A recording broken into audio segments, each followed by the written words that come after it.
हिंदी दिवस हम संविधान द्वारा हिंदी को भारत की राजभाषा का दर्जा दिए जाने की खुशी में मनाते हैं। संविधान के अनुच्छेद 343 में हिंदी भाषा को राजभाषा के तौर पर अपनाने का उल्लेख मिलता है। प्रति वर्ष 14 सितंबर को हम हिंदी दिवस के रूप में मनाते हैं। आपको बता दें कि 14 सितंबर 1949 के दिन ही हिंदी को भारतीय संविधान द्वारा राजभाषा का दर्जा दिया गया था।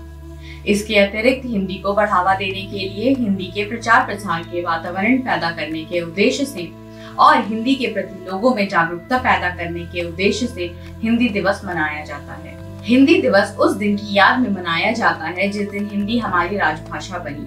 आज हमारी सरकार द्वारा हिंदी को बढ़ावा देने के लिए कई तरह के कार्यक्रम चलाए जा रहे हैं। हिंदी दिवस के दिन कॉलेज और स्कूल स्तर पर विद्यार्थियों को हिंदी का महत्व बताया जाता है। इस दिन सभी सरकारी कार्यालयों में विभिन्न विषयों पर हिंदी में व्याख्यान आयोजित किए जाते हैं।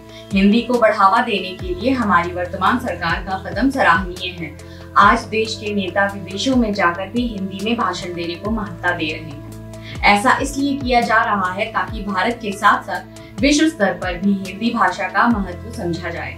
ये हमारी सरकार के प्रयासों का ही नतीजा है जो हिंदी बोलने वालों की संख्या लगातार बढ़ती जा रही है। बिहार देश का पहला राज्य था जिसने हिंदी को अपनी आधिकारिक भाषा के तौर पर अपनाया था। हालांकि इस बात को नकारा नहीं जा सकता कि भारत में अंग्रेजी बोलने वाले लोग बहुत ज्यादा हैं, लेकिन आज भी देश में हिंदी बोलने वालों की संख्या सबसे ज्यादा है। देश की जनता का एक बड़ा हिस्सा आज भी हिंदी बोलता है।